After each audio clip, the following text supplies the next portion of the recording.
कैसे आप सभी लोग, एक बार फिर से स्वागत है आपका हमारे YouTube channel study with Yogesh में। आज आपका इकोनॉमी का जो टॉपिक है बच्चों, विनिमय दर, एक्सचेंज रेट, इसको इंग्लिश में बोलते हैं एक्सचेंज रेट। ठीक है, तो लिख लेना इससे कहाँ से क्वेश्चन आएगा, किस पॉइंट से वो क्वेश्चन उठाता है वो मैं आपको बताऊंगा। तो आप टॉपिक का नाम लिख लो, विनिमय दर, इसको बोलते हैं इंग्लिश में एक्सचेंज रेट। ठीक है, एक्सचेंज रेट बोलते हैं इसको। तो हमारा जो टॉपिक है विनिमय दर। ठीक है, अब सबसे पहले तो ये समझना है कि विनिमय दर आखिर होता क्या है, किसको हम लोग विनिमय दर बोलेंगे, ध्यान रखना। ठीक है, किसी भी विदेशी मुद्रा यानी जो फॉरेन करेंसी होती है, किसी भी विदेशी मुद्रा की एक इकाई का घरेलू मुद्रा में अभिव्यक्त किए गए मूल्य को, यानी कोई फॉरेन करेंसी है, विदेशी मुद्रा है, उसकी एक इकाई, एक यूनिट का घरेलू मुद्रा यानी अपने देश की मुद्रा में व्यक्त किए गए मूल्य यानी वैल्यू को क्या बोलते हैं, विनिमय दर, एक्सचेंज रेट कहते हैं। ठीक है, लिखो, पूरा लिखना है, किसी भी विदेशी मुद्रा का, किसी भी, पूरा लिखना है। ठीक है, किसी भी विदेशी मुद्रा का, विदेशी मुद्रा की एक इकाई, किसी भी विदेशी मुद्रा की एक इकाई का घरेलू मुद्रा में व्यक्त किया गया मूल्य, घरेलू मुद्रा में, ठीक है, व्यक्त किया गया मूल्य, व्यक्त किया गया मूल्य क्या कहलाता है, विनिमय दर कहलाता है, एक्सचेंज रेट। अब आप कहोगे सर कह तो ठीक रहे हो लेकिन ये कुछ समझ जैसा नहीं आया, लिख तो दिया है, कहना क्या चाहते हो। सबसे पहले टर्म्स देखना है इसमें, यहां क्या लिखा है, विदेशी मुद्रा की एक इकाई का यानी एक यूनिट का घरेलू मुद्रा में, जो आपके देश की मुद्रा है, व्यक्त किया गया मूल्य। एग्जाम्पल लिखो, एग्जाम्पल। ठीक है, सपोज $1, डॉलर मतलब जो अंतरराष्ट्रीय करेंसी है, ठीक है, सपोज $1 की वैल्यू हम 50 रुपए दिखा रहे हैं, तो ये क्या हो गया, इसका एक्सचेंज रेट हो गया। ठीक है, यानी $1 बराबर 50 रुपए के इक्वल है, तो वो क्या हो गया, एक्सचेंज रेट। अर्थात विदेशी मुद्रा की एक इकाई एक का घरेलू मुद्रा डॉलर में व्यक्त किया गया मूल्य 50, यही इसका क्या कहलाता है बच्चों, एक्सचेंज रेट या विनिमय दर कहलाता है। ठीक है, इस चीज को आप लोग ध्यान से समझना। ठीक, अब जैसे सपोज $1 बराबर 75 रुपया होता है, या एक कोई जैसे यूरो बराबर 30 रुपया होता है, या जो भी है, ये जो विदेशी मुद्रा है उसकी वैल्यू देखनी है आपने, आपकी मुद्रा, आपके देश की मुद्रा में क्या हो रही है, उस चीज को आप लोग क्या कहेंगे, विनिमय दर। यानी ये मैंने क्या दिखा दिया इसको, विनिमय दर, एक्सचेंज रेट। ठीक है, विनिमय दर। ठीक, विनिमय दर इसी को बोलते हैं, आप लोगों को इसको ध्यान में रखना। ठीक है, अब देखना बच्चों, विनिमय दर क्या करता है, अंतरराष्ट्रीय व्यापार को बहुत इजी बना देता है। क्योंकि अगर आप अंतरराष्ट्रीय व्यापार नहीं होता, अगर आप इसमें कन्वर्ट नहीं कर पाते, तो इंटरनेशनल व्यापार कैसे होता, आप डॉलर में करते हैं, आपके देश में डॉलर चलता नहीं, आपको रुपये में कन्वर्ट करना पड़ता, या आप रुपये में अगर अमेरिका से व्यापार करते हैं, उसको डॉलर में कन्वर्ट करना पड़ता। तो जब हमने ये एक दूसरे का विनिमय दर रखा है, एक्सचेंज रेट रखा है, तो इजीली हम लोग अंतरराष्ट्रीय व्यापार कर सकते हैं और बहुत महत्वपूर्ण होता है। बट हमेशा याद रखना, एक चीज ध्यान देना चाहिए कि जो विनिमय दर है यानी जो एक्सचेंज रेट है बच्चों, उसमें जो चेंजेज होते हैं, यानी विनिमय दर में बदलाव घरेलू वस्तुओं की बाह्य कीमतों को, ठीक है, लिखो, विनिमय दर में बदलाव, नोट करके लिखना, विनिमय दर में बदलाव, विनिमय दर में बदलाव घरेलू वस्तुओं की अंतर्राष्ट्रीय कीमत या घरेलू वस्तुओं की बाह्य कीमत तथा विदेशी वस्तुओं की आंतरिक कीमतों को प्रभावित करता है। ठीक है, लिखो, विनिमय दर में बदलाव घरेलू वस्तुओं, जो आपके देश की वस्तुएं हैं, घरेलू वस्तुओं की बाह्य कीमतों यानी एक्सटर्नल जो उसकी प्राइस है, ठीक है, बाह्य कीमतों व विदेशी वस्तुओं की, विदेशी वस्तुओं की आंतरिक कीमत को प्रभावित करता है, विदेशी वस्तुओं की आंतरिक कीमत को प्रभावित करता है, कीमत को प्रभावित करता है। अब आप कहोगे सर ये समझ में नहीं आया, अभी बताता हूं कैसे नहीं आएगा, सब आएगा। ठीक है, प्रभावित करता है, मैंने बताया एक्सचेंज रेट क्या होता है। आपने कहा कि सर हम देख लेंगे कि $1 बराबर ही कितना है, €1 बराबर कितना है, £1 बराबर कितना है। जो अंतर्राष्ट्रीय स्तर पे जो मुद्राएं हैं, उनका आपके देश की मुद्रा यानी जो आप रुपये में करते हो, उसमें उसकी वैल्यू क्या है, ये आपकी विनिमय दर होगी।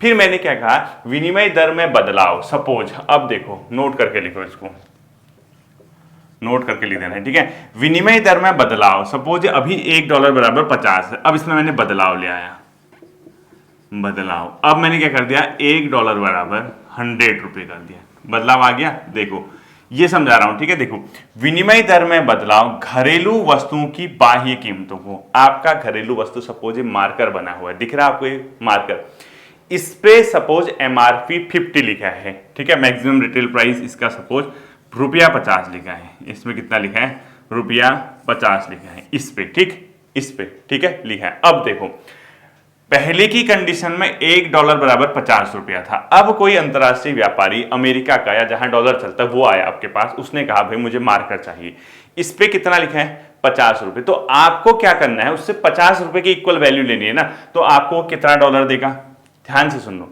कितना डॉलर देगा उसको, आपको $1 देगा। आपने कहा $1 दे और ये मार्कर ले जा, हो गया। अब देखो विनिमय दर में बदलाव, अब $1 बराबर कितना हो गया, 100, यानी इस पे MRP तो कितनी है, इस पे MRP 100 नहीं है, इस पे MRP 50 लिखी हुई है, इसका 100 नहीं है, इसका MRP फिक्स है, लेकिन आपका विनिमय दर चेंज हो गया, अब आपका रुपया कमजोर हो गया और $1 आपके 100 रुपए तक को खरीद सकता है।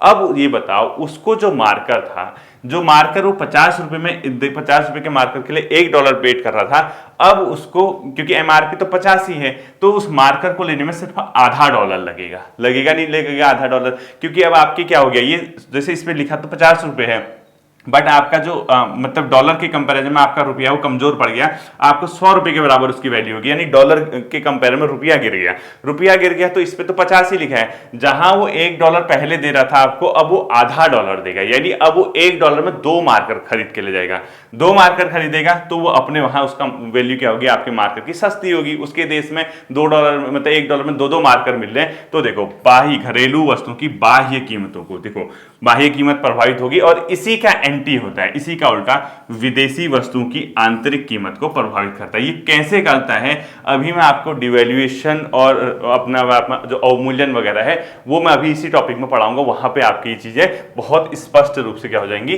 तैयार हो जाएंगी, ठीक है। लिखो विनिमय दर के प्रकार, 3 प्रकार की विनिमय दर होती है बच्चों। एक्सचेंज रेट जो होते हैं बेसिकली 3 टाइप से होते हैं, ठीक है, एक्सचेंज रेट जो होते हैं 3 प्रकार के होते हैं। तो लिखो विनिमय दर के प्रकार, अभी समझाऊंगा ये वाला पॉइंट, ठीक है, जो मैंने नोट करके लिखा है, विनिमय दर का प्रकार, ठीक है। 3 प्रकार की विनिमय दर होती है, एक को बोलते हैं बच्चों स्थिर विनिमय दर, यानी फिक्स्ड अपने आप में जो होता है, ठीक है, आपने फिक्स्ड कर दिया, आपको अंतरराष्ट्रीय मतलब जो मुद्रा है उसके कंपेयर में आपकी घरेलू मुद्रा का रेट फिक्स कर दिया, इतना हो गया भाई, फिक्स कर दिया आपने, उसको छेड़ोगे कुछ नहीं करोगे, ठीक है। दूसरा लिखोगे आप लोग लचीली, यानी फ्लेक्सिबल या फ्लोटिंग जिसको बोलते हैं, ठीक है, दूसरा लिखो लचीली विनिमय दर, फ्लेक्सिबल या फ्लोटिंग बोलते हैं इसको इंग्लिश में, ठीक है। और तीसरा जो टाइप होता है बच्चों प्रबंधकीय लचीली, यानी मैनेज्ड फिक्सिबल या फ्लोटिंग, ठीक है, मैनेज्ड फिक्सिबल लिखना, ठीक है, प्रबंधकीय यानी प्रबंधन किया है आपने, उसका मैनेज किया, मैनेज करके किया आपने, मैनेज्ड फ्लेक्सिबल जिसको बोलते हैं या फ्लोटिंग, ठीक है, प्रबंधकीय लिखो, यानी मैनेज्ड फ्लेक्सिबल या फ्लोटिंग जो भी बोलते हो, ठीक है। तो 3 प्रकार की अपने आप में विनिमय दर होती है, हम इन तीनों को पढ़ेंगे, 1 बाय 1 पढ़ेंगे, और इससे बहुत इंपॉर्टेंट कॉन्सेप्ट आपका तैयार हो जाएगा, फिर आप किसी भी एग्जाम में बैठो आपका इससे क्वेश्चन आएगा तो आप कभी इसको गलत नहीं करेंगे, ठीक है। तो पहला लिखो आप लोग स्थिर विनिमय दर, स्थिर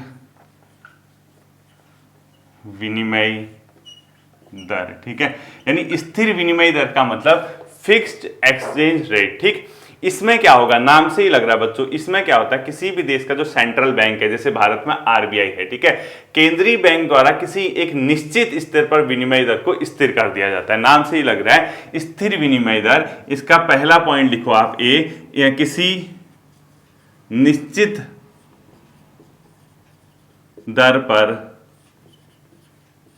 विनिमय दर को स्थिर कर दिया जाएगा, फिक्स्ड कर दिया जाएगा, ठीक है, विनिमय दर को स्थिर कर दिया जाएगा, स्थिर, ठीक है। इसमें क्या होगा कि किसी भी, आपने कहा चलो हम एक एग्जांपल करते हैं, जैसे $1 हम 50 रुपए का हमने फिक्स कर दिया, बस अब ये बैंक ने कर दिया, अब आपके देश में व्यापार ज्यादा हो कम हो, मार्केट में क्या हो रहा है क्या नहीं हो रहा, कौन सा देश फायदे में है, कौन सा नुकसान में, इससे कोई मतलब नहीं। आपने अपना एक्सचेंज रेट फिट कर दिया तो इतना है तो इतना ही रहेगा। अर्थात किसी निश्चित दर पर विनिमय दर को स्थिर अगर आप कर दोगे, आपने $1.50 कर दिया तो इसको क्या बोला जाता है, स्थिर विनिमय दर बोला जाता है। ठीक है, अब इसमें एक बार स्थिर हो गया तो बार बार इसमें बदलाव नहीं होगा। ठीक है, यानी इसमें दूसरा लिखो, बार बार बदलाव नहीं। इसका क्या मतलब है, इसका ये मतलब है कि आपने फिक्स्ड कर दिया तो इसका मतलब ऐसा नहीं कि आज $1 = 50 कर दिया, कल $1 = 70 कर दोगे, परसों, ऐसा नहीं। बार बार अब इसमें बदलाव नहीं करना है, आपकी बैंक ने उसको फिक्स कर दिया। ठीक है, इसके निर्धारण में ओपन मार्केट की कोई भूमिका नहीं होती है। तीसरा लिखो, इसके निर्धारण में, अभी बताता हूं ये क्या है। ठीक है, इसके निर्धारण में खुले बाजार की भूमिका नहीं होती है। ओपन मार्केट बाजार की भूमिका नहीं होती है। ठीक है, खुले बाजार की भूमिका नहीं होती। अब आप कहोगे सर इसका क्या मतलब होता है, इसका ये मतलब होता है बच्चों, जैसे हम लोग जो एक्सचेंज रेट होता है, हम ये मतलब बहुत से राष्ट्र क्या करते हैं कि मार्केट में जैसी एक्टिविटीज हो रही होगी उसके अकॉर्डिंग वो प्रभावित हो। मार्केट अच्छा है, आपका देश का व्यापार अच्छा है, तो वो खुद ही ऑटोमेटिकली आपका जो रुपया है वो मजबूत हो जाएगा। तो वो ऑटोमेटिकली जैसे 1 का 50 है तो अगर मजबूत होगा तो नीचे आएगा। ठीक है, 1 का 30 हो जाएगा, यानी आपका वैल्यू बहुत, आपके रुपये की वैल्यू मजबूत होगी। और मजबूत होगा, $1 = 20 रुपया हो जाएगा। तो ये नीचे नीचे जैसे आ रहा है ना, अब ये बस होता उल्टा मत समझना कि 20 आ रहा तो कमजोर पड़ रहा, ऐसा नहीं। अब ऐसे समझो ना इसको, $1 = 50 का क्या मतलब है कि आप $1 में इतनी पावर है कि 1 आपको देगा, आपसे 50 लेगा, तो आपकी कोई वैल्यू नहीं है। लेकिन अगर उल्टा हो जाए, $1 = 100 हो जाए, देखो 1 देगा 100 रुपए ला, कितना ज्यादा होता है, देखो आपकी वैल्यू गिर रही, कोई वैल्यू नहीं है। $1 में 100 आपके खरीद दे रहा हो। लेकिन अगर आपका रुपया मजबूत हो रहा है, जैसे $1 = 20 हो गया, तो $1 अगर आपको देगा, आपसे 20 ही ले पाएगा। और मजबूत होगा, $1 = 10 ही ले पाएगा।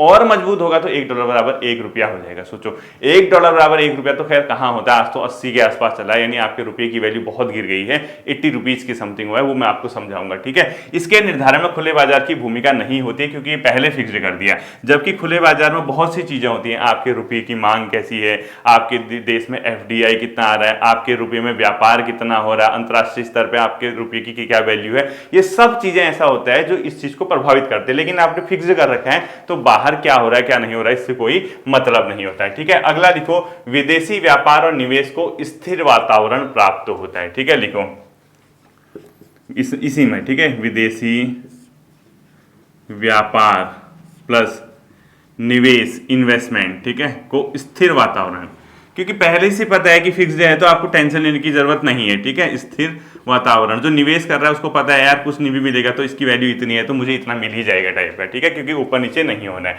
अगला लिखो, विदेशी मुद्रा बाजार में सट्टा नहीं लग पाता है इसमें। ठीक है, देखो विदेशी मुद्रा भंडार में सट्टा नहीं, सट्टेबाज सट्टा नहीं लगा पाएंगे, क्योंकि फिक्स है, नहीं तो लगा देते कि आज इतना होगा कल इतना होगा, वो अब उसी हिसाब से कभी उसको ज्यादा कलेक्ट कर लेते, कभी कम कलेक्ट कर लेते, कभी वो कर लेते, लेकिन सट्टा लगा ही नहीं पाएंगे। उनको पता है हम कितना भी कलेक्ट करें, कितना भी लगाएं तो कुछ मिलना है नहीं, वो फिक्स है। ठीक है, विदेशी मुद्रा भंडार में सट्टा नहीं, में सट्टा नहीं लग पाता इसमें। ठीक है, क्यों नहीं लग पाएगा सट्टा, क्योंकि आपका जो विनिमय दर है वो फिक्स है। ठीक है, अगला लिखो, विदेशी बड़ी मात्रा में विदेशी मुद्रा भंडार रखने पड़ते हैं। ठीक है, आपको इस केस में क्या होगा, F लिखो, बड़ी मात्रा में विदेशी मुद्रा भंडार अपने पास रखने पड़ेंगे, क्योंकि फिक्स्ड है तो आपको पता है कि आना कुछ है नहीं नया, आपने फिक्स कर रखा है तो आपके पास चीजें रहनी चाहिए। ठीक है, बड़ी मात्रा में विदेशी मुद्रा भंडार रखने पड़ते हैं, मुद्रा भंडार आपके पास क्या होंगे, रखने पड़ेंगे।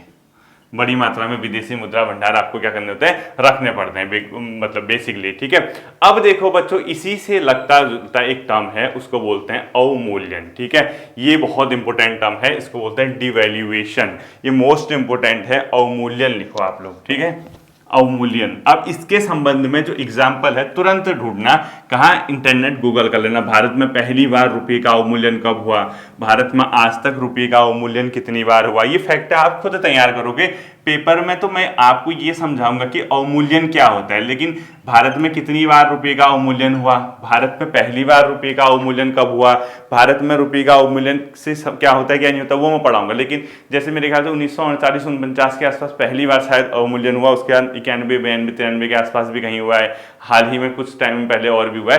अवमूल्यन आपको पता होना चाहिए, इसको इंग्लिश में बोलते हैं डिवैल्यूएशन, ठीक है, इसको इंग्लिश में बोलते हैं डिवैल्यूएशन, यानी DEVALUATION डिवैल्यूएशन। ये मोस्ट इंपोर्टेंट है, इससे आपका क्वेश्चन बनता है। अभी कैसे बनेगा मैं बताऊंगा, ठीक है। पहले सबसे पहले ये बताओ कि अवमूल्यन क्या होता है। इसमें क्या होगा, केंद्रीय बैंक द्वारा अपने देश की मुद्रा के मूल्य को विदेशी मुद्राओं के संदर्भ में पहले की तुलना में कम कर दिया जाता है, ठीक है। लिखो, जब केंद्रीय बैंक द्वारा, यानी सरकार है मतलब, ठीक है, केंद्रीय बैंक द्वारा अपने देश की मुद्रा के मूल्य को विदेशी मुद्राओं के मूल्य, विदेशी मुद्राओं की तुलना में कम कर दिया जाता है, की तुलना में पहले से कम कर दिया जाएगा, पहले से कम कर दिया जाएगा। अर्थात आपने जानबूझ के, ठीक है, ये जानबूझ के कर रहा है केंद्रीय बैंक, सेंट्रल बैंक। ये क्यों करता है मैं आपको बताऊंगा। जब कभी भी आपके देश की मुद्रा को पहले के कंपैरिजन में विदेशी मुद्राओं की तुलना में जानबूझ के कम कर दिया जाता है उसकी वैल्यू, उसको बोलते हैं बच्चों अवमूल्यन, डिवैल्यूएशन इसको बोला जाता है। और इसके प्रभाव क्या होते हैं, ये मोस्ट इंपोर्टेंट है। देखो इसके प्रभाव क्या होंगे, यही आपको पता होना चाहिए कि मोस्ट इंपोर्टेंट टॉपिक है, ठीक है, डिवैल्यूएशन क्या होता है। अब देखना, जैसे पहले था, ऐसे समझना है, पहले $1 बराबर 50 रुपये था, और अब क्या कर दिया, $1 बराबर 100, यानी आपने अपने रुपए की वैल्यू गिरा दी और उसके 100 कर दिया उसको, ठीक है। सोचो, अब आपको पहले जहां $1 लेने में 50 रुपए देने पड़ते थे, आपने 50 रुपए दिए, आपको $1 मिला। अब सोचो आपको 50 की जगह जस्ट डबल देना पड़ा, लो 100 रुपया दो, तब आपको $1, यानी डॉलर मजबूत हो गया, आपको ज्यादा पैसा देना पड़ा उसको खरीदने में, यानी उसकी ताकत बढ़ गई है और आपकी ताकत गिर गई है। और डॉलर को अगर आपको खरीदना होगा तो आपको $1 पहले था 50 रुपये का, ला $1 पकड़ 50 ला, अब आपकी वैल्यू इतनी गिर गई, आप 100 मिल जा रहे हो, आप इतने मुफ्त हो गए हो, आप 100 खरीद लेगा वो आपको, ठीक है, यानी $100 खरीद लेगा एक ही डॉलर में। तो केंद्रीय बैंक जब जानबूझ के अपने रुपये यानी अपने देश की मुद्रा को पहले की तुलना में कम कर देता है, तो इसी को क्या बोलते हैं, अवमूल्यन बोलते हैं। और ऐसा क्यों किया जाता है, अब यहाँ पे नोट करके लिखो, पेपर में जो क्वेश्चन आता है, ठीक है, यहाँ आपने खुद ही नेट से सर्च करना है, भारत में अवमूल्यन कब कब हुआ है, भारत में अवमूल्यन, नेट से तुरंत है, ठीक है, कब कब हुआ है, क्वेश्चन ऐसे आता है। अब मैं हर चीज नहीं पढ़ा सकता ना कि आपको इतने में हुआ, ये हुआ, आप मैं बता तो सकता हूं ना आपको, आप घर पे बैठ के, क्योंकि कॉन्सेप्ट आधारित क्वेश्चन आएगा, आप वहां मात खा जाओगे, फैक्ट आएगा तो पढ़ ही लोगे ना। फैक्ट में आपको बता रहा हूं ना, कि मैंने कह दिया कि डिवैल्यूएशन क्या होता है, आपके देश की मुद्रा विदेशी मुद्राओं की तुलना में कमजोर पड़ जाएगी, उसकी वैल्यू गिरा दी जाएगी, उसी को डिवैल्यूएशन बोलते हैं। तो ये आपको खुद ढूंढना है, ठीक है। प्रभाव क्या होता है, पहला देखो, हमेशा याद रखना बच्चों, स्वदेशी वस्तुओं का विदेशी बाजार में मूल्य पहले की तुलना में कम हो जाता है। मोस्ट इंपोर्टेंट लिखना, मोस्ट से मोस्ट इंपोर्टेंट, स्वदेशी यानी आपकी देश की स्वदेशी वस्तुओं की कीमत विदेशी बाजार में, विदेशी अभी समझाऊंगा, ठीक है, बाजार में पहले की तुलना में कम, पहले से कम, अर्थात निर्यात बढ़ जाता है। मोस्ट इंपोर्टेंट, अर्थात निर्यात बढ़ता है। मोस्ट से मोस्ट इंपोर्टेंट क्वेश्चन, इसको हाईलाइट कर दो, निर्यात बढ़ता है। हमेशा याद रखना, अवमूल्यन को अगर रणनीतिक स्ट्रेटेजिक स्टेज पे अगर गवर्नमेंट अवमूल्यन करती है, उसका एक सबसे महत्वपूर्ण कारण ये भी हो सकता है कि वो उसकी वजह से एक्सपोर्ट को बढ़ाए, निर्यात को बढ़ाए। निर्यात मतलब जब आपकी देश की वस्तुएं दूसरे देश में भेजी जाती हैं तो उसको निर्यात बोला जाता है। यानी आपकी चीजें दूसरे देश में बिक रही हैं, इसका मतलब आप दूसरे देश को भेज रहे हैं, दैट इज कॉल्ड एक्सपोर्ट। और एक्सपोर्ट अगर आप कर रहे हो तो आपको क्या फायदा होगा, क्योंकि आपका व्यापार बढ़ेगा। जितना ज्यादा आपका सामान वहां बिकेगा उतना आपके देश में प्रोडक्शन उस वस्तुओं का बढ़ेगा। जितना प्रोडक्शन बढ़ेगा उतने आपके इंप्लॉइज वर्क करेंगे, यहां लोगों को रोजगार मिलेगा, वहां आपको विदेशी बाजार में आपकी वस्तुओं की चीजें बढ़ेंगी, ज्यादा फैलेंगी, अंतर्राष्ट्रीय स्तर पर आपका व्यापार बढ़ेगा, आपकी पहुंच बढ़ेगी। साथ ही साथ आपको जब आप दूसरे देश में चीजें भेजोगे तो आपको डॉलर मिलेगा, पैसा मिलेगा ना। आप विदेशी व्यापार तो किस में करोगे, जो अंतर्राष्ट्रीय करेंसी है, इंटरनेशनल जो करेंसी है उस पर करोगे। तो सबसे बड़ा पॉइंट क्या है, निर्यात इससे बढ़ता है, हमेशा याद रखना। तो रणनीतिक स्तर पे देखोगे तो आप क्या करोगे, इसका प्रभाव क्या पड़ता है। निर्यात बढ़ा, अगर क्वेश्चन कभी आता है अवमूल्यन से इसमें से क्या होता है, पहला निर्यात बढ़ेगा, दूसरा निर्यात घटेगा, निर्यात पे कोई प्रभाव नहीं पड़ेगा, इनमें से कोई नहीं। आत्मा परमात्मा के पास चले जाए, इससे पहले ही इस क्वेश्चन को यहां पे तैयार कर लेना, ठीक है। दूसरा पॉइंट क्या होता है बच्चों, अभी इसको समझाऊंगा, ठीक है। दूसरा लिखो कि विदेशी वस्तुओं का घरेलू बाजार में मूल्य पहले की तुलना में बढ़ जाता है, ठीक है। देखो, विदेशी वस्तुओं का मूल्य, विदेशी वस्तुओं कहां लिखूं, यहां पे कर दिया, ठीक है। कम होता है, ये ऊपर वाला है, ठीक है, कॉमा निर्यात बढ़ता है लिखा रखा है आपने, निर्यात बढ़ता है। अब देखो, विदेशी वस्तुओं का घरेलू बाजार में मूल्य, घरेलू बाजार में मूल्य पहले से अधिक, पहले से अधिक अर्थात आयात जो होगा कम हो जाएगा। आयात मतलब इंपोर्ट, ये भी हाईलाइट करो, आयात कम को हाईलाइट करो, ठीक है। अब देखो, अब मैंने क्या कहा, इसका उल्टा, जब आप अवमूल्यन करोगे तो आपके देश में जो चीजें बाहर से आ रही हैं वो महंगी हो जाती हैं। अब आपके यहाँ देश विदेशी चीजें महंगी होगी तो आप खरीदोगे उसको, पैसा भी तो चाहिए, तो पैसा नहीं होगा, पैसा नहीं होगा तो आप खरीदोगे नहीं, खरीदोगे नहीं यानी आपके देश में उस चीज की डिमांड कम होगी, डिमांड कम होगी तो बाहर से वो चीजें आना बंद हो जाएंगी, कम हो जाएंगी, खरीदी नहीं है तो कौन भेजेगा यहाँ बताओ, कम हो जाएंगी यानी विदेश से आपके वहां देश में चीजें आनी बंद हो जाएंगी। तो आपका क्या फायदा होगा, आप उनको जो खरीदने में पैसा देते थे, यानी जो आप डॉलर पैसा लगाते थे, मतलब आपके देश में जो डॉलर वगैरह है उसको देते थे उसको अपने देश में मंगाने में, अब कम हो जाएंगी चीजें तो आप उसको डॉलर नहीं दोगे तो आपके देश में विदेशी मुद्रा भंडार बचा रहेगा, यानी आपके वहां आयात कम हो जाएगा। आयात कम हो जाएगा तो आपके देश की चीजें बिकेंगी, दूसरे देश की कम हो जाएंगी। अर्थात अवमूल्यन को कराए जाने का महत्वपूर्ण कारण है निर्यात को बढ़ाना, आयात से निर्भरता कम करना। ये इसका टोटल कंक्लूजन ये है, डिवैल्यूएशन इसलिए किया जाता है कि आप निर्यात को बढ़ाओ, आप अपने देश से जो दूसरे देश को चीजें भेज रहे हो उसको बढ़ाओ, और जो दूसरे देश से चीजें आ रही हैं उसको क्या कर दो, आप कम कर दो, ठीक है। इसको हमेशा आप लोग ध्यान रखना, ठीक। अब देखना बच्चों, कई बार क्या होता है, ये जो चीजें होती हैं ये इस बात पे निर्भर करती हैं कि ये कौन सी वस्तुओं पे एप्लीकेबल हो रहा है। कोई ऐसी चीजें हैं जो लग्जरी हैं या कुछ ऐसी है, हो सकता है उन पे वो वैल्यू, ये निर्यात और आयात का ज्यादा प्रभाव न पड़े, लेकिन जो नेसेसरी चीजें हैं वो तो फिर आपको यूज करना ही करना है, उसमें आप लोग कोई कंपैरिजन नहीं कर सकते हो, ठीक है। अब देखो, अब आप इसको क्या कैसे समझोगे, इन दोनों ही पॉइंट को आपने समझना है और दोनों ही बिंदुओं को कैसे आप लोग समझोगे इस चीज को मैं समझाता हूं, ठीक है। दोनों पॉइंट सुनो। अब देखो मैं आपको कैसे इसको समझाता हूं, ठीक है। आपने कहा ये अवमूल्यन से, देखो लाइन तो आप समझ गए, अवमूल्यन से क्या होगा, कहा मैंने निर्यात बढ़ेगा, निर्यात बढ़ेगा और आयात कम होगा, इतना कहा ना। एग्जाम्पल देखो, सब इसी के समझाता हूं, ठीक है। इसका सपोज एक मार्कर है, इसकी कीमत MRP इस पे फिक्स लिखी है ₹50, ठीक है।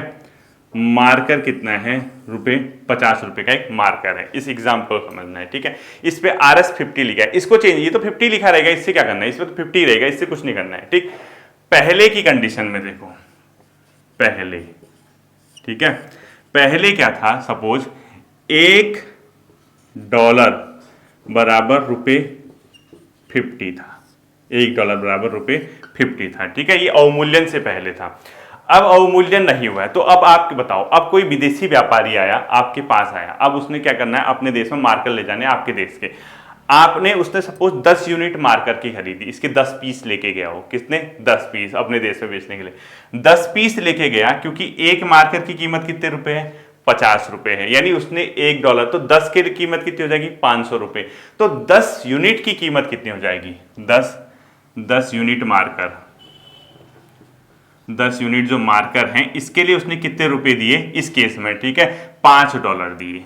10 यूनिट मार्कर बराबर कितना होगा, ₹500 का होगा ना, क्योंकि एक 50 का है, तो कितने डॉलर लगेंगे इसमें, $5। यानी आपको उस व्यापारी ने $5 दिए और अपने देश में वो बेचने चला गया, और उसने अपने देश में बेचा टैक्स वगैरह लगा के, तो उसके देश में उसकी कीमत $1, तो एक मार्कर की कीमत है ना $1, तो लोगों ने कहा ला भाई $1 ला, एक मार्कर दे, $1 ला, एक मार्कर दे। अब क्या हुआ, अवमूल्यन कर दिया इस हमारे देश की सरकार ने, और अवमूल्यन भी कम नहीं किया, पूरा 100% कर दिया, यानी 100% अवमूल्यन कर दिया, यानी डबल कर दिया उसको। अब $1 बराबर कितना हो जाएगा, $1 बराबर ₹100, कितना हो जाएगा, ₹100। फिर वही मार्कर वाला आया आपके पास खरीदने के लिए, उसने कहा ठीक है अवमूल्यन हो रखा है, ₹100 हो गया, ठीक है। अब क्या किया उसने, आपसे फिर कितने यूनिट मांगी, 10 यूनिट मार्कर मांगी, और 10 यूनिट मार्कर मांगने के बाद इसके 10 यूनिट की मतलब कितने रुपए के होंगे, 10 यूनिट ₹1000 के, मतलब कि जैसे यूनिट मार्कर तो उसी रेट का होगा, मार्कर नहीं होगा चेंज। अब मार्कर ये नहीं कि अवमूल्यन कर रहे हो तो आप 50 का मार्कर 100 का कर दोगे, ऐसा नहीं होगा, इस पे एमआरपी फिक्स 50 रहेगी, ये तो 50 का रहेगा। एक्सचेंज रेट बदला है, इसकी कीमत थोड़ा ना बदली है, ये 50 का ही रहेगा, ठीक है। 10 यूनिट मार्कर, क्योंकि मार्कर का एमआरपी लिखा था मैंने ₹50 का, तो 10 यूनिट कितने के आएंगे मार्कर, 50। जैसे आपने 10 यूनिट मार्कर अभी भी ₹500 के होंगे, ठीक है, ₹500 के। अब आप कहोगे सर ये नहीं समझ आया, मैंने क्या कहा, इस पे 50 ही लिखा है ना, ये 100 थोड़ा ना हो जाएगा। ऐसे तो बताओ आप अवमूल्यन करोगे तो आपके देश की चीज ही डबल हो जाएगी, ऐसा नहीं, इसका कीमत 85 रुपए है, एक्सचेंज रेट बदला गया है, ना कि इसकी कीमत बदली गई है, ठीक है। एक्सचेंज रेट क्या हो गया, $1 बराबर 100 के इक्वल हो गया, ठीक है। अब उस बंदे ने आपको कितने डॉलर दिए मुझे आप बताओ। अब पहले के कंपैरिजन में देखो, पहले सॉरी ये 5 नहीं होगा, ठीक है, 10 यूनिट मार्कर है ₹500 के, और $1 की कीमत है ₹50 की, तो ये $10 होगा, ठीक है। यहाँ पे करेक्शन कर लेना, मैंने थोड़ा सा जल्दी लिख दिया था वो, ठीक है, इसको करेक्ट कर लेना आप, ये $10 दिए इसने। अब देखो 10 यूनिट मार्कर ₹500 के हो गए। अब देखो $1 की कीमत कितनी होगी, ₹100 होगी। ₹100 का मतलब क्या होगा, उसको सिर्फ और सिर्फ कितना देना, आपको $5 देना है। यानी अब कितना देगा वो विदेशी व्यापारी, अब जो है वो कितना देगा, सिर्फ और सिर्फ $5 देगा, ठीक है। अब उस बंदे को $5 में ही आपके कितने 10 मार्कर मिले $5 में।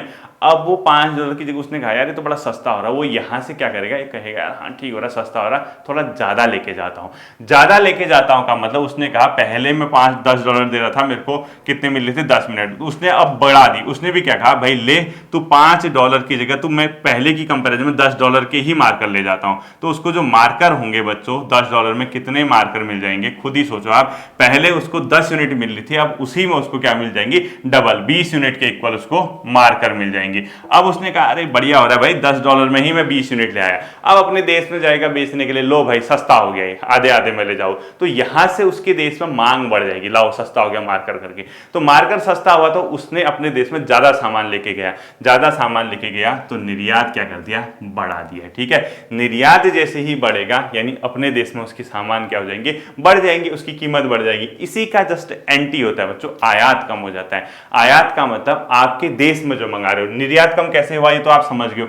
इसी का उल्टा सोचो, आयात कैसे कम होगा। सपोज कोई आप ये मार्कर विदेश में बना हुआ है, ठीक है, ये मार्कर कितने में बना हुआ है, विदेश में। इसी का उल्टा, ठीक है, समझ जाओगे आप। विदेश में बना है तो मार्कर की कीमत सपोज जितनी भी थी, आपकी $1 का मार्कर था, कितने का था, $1 का। मार्कर की एमआरपी कितनी थी, $1 थी, ठीक है, $1 के इक्वल एक मार्कर था। और यहाँ जो है $1 ₹50 का था। आपने गए, आप मार्कर खरीदने गए, आपने क्या किया, ₹50 दे दिया, ठीक है। देखो का जस्ट एंटी हो गया। देखो मार्कर की कीमत सपोज अब आयात पे आ गई, ठीक है, इसको नीचे आप लिखते रहना, एमआरपी $1 है। अभी कंडीशन क्या है, पहले की कंडीशन अवमूल्यन से $1 बराबर है मतलब 50 रुपए के। तो आप मार्कर खरीदने गए, आपको पता है कि 50 रुपया विदेशी है, विदेशी का मतलब कि आपको रुपये में देना पड़ेगा उसको। आपने कहा ले भाई 50 रुपए पकड़, एक मार्कर ला, उसने आपको एक मार्कर प्रोवाइड करा दिया।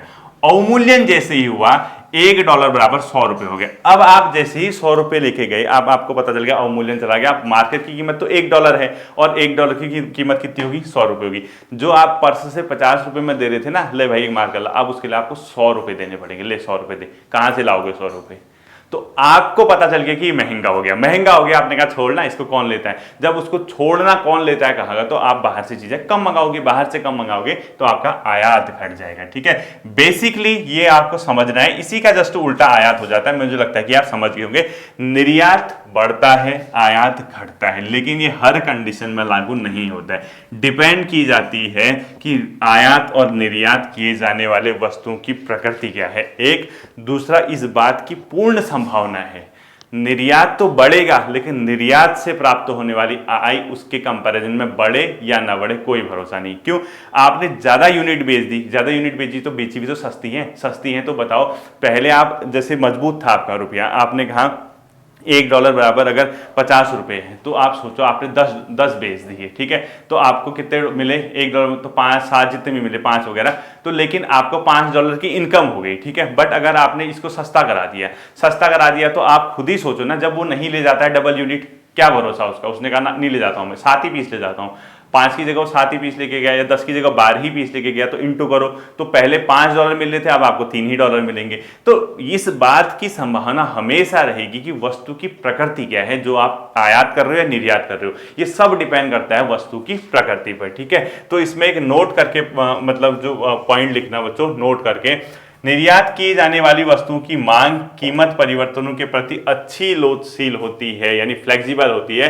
कीमत में गिरावट की तुलना में मांग की प्रतिशत बढ़ोतरी अधिक होनी चाहिए, ये हमेशा याद रखना। अब इसको हम कैसे समझाएंगे, इस चीज को आप लोग हमेशा ध्यान रखना। वैसे आपके पेपर में इतना ही आने वाला, निर्यात बढ़ता आयात घटता है, इससे ज्यादा कुछ भी नहीं आता है। ठीक है, लेकिन 2-3 टर्मोलॉजी और है इसमें। एक जैसे मैं ये कहूंगा कि आयात प्रतिस्थापन क्या होता है, इसके अलावा आयात की जाने वाली वस्तुएं कैसे होती, क्या होती है, वो मुझे लगता है कि आपके लिए समझना थोड़ा सा जल्दबाजी होगा ये अवमूल्यन वाले चैप्टर में, यहीं पे। ठीक है, अभी आज आपको यहां से नोट वाला पॉइंट लिखने देना, आज आपको सिर्फ ये समझना है कि अवमूल्यन क्या है, अवमूल्यन क्या होता है। ठीक है, डेफिनेशन भी है, अवमूल्यन भारत में कब कब हुआ, आपके प्री एग्जाम के क्वेश्चन के, अवमूल्यन कब कब भारत में हुआ था, ये भी ध्यान रखना है। तीसरा, अवमूल्यन के फायदे, अवमूल्यन से क्या होता है, क्या होता है, निर्यात और आयात में क्या प्रभाव पड़ता है। ठीक है, निर्यात और आयात में क्या प्रभाव पड़ता है, ये पढ़ना है। चौथा, आपको विनिमय दर क्या होती है,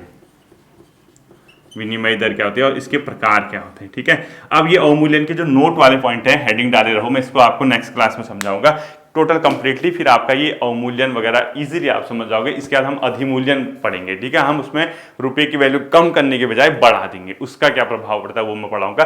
फिर हम लचीली विनिमय दर पढ़ेंगे, एक फिर प्रबंधकी विनिमय दर पढ़ेंगे, हमारा ये टॉपिक कंप्लीट हो जाएगा। ठीक है, फिर मिलते हैं अगले सेशन पे, अपना ध्यान रखिएगा। Thank you.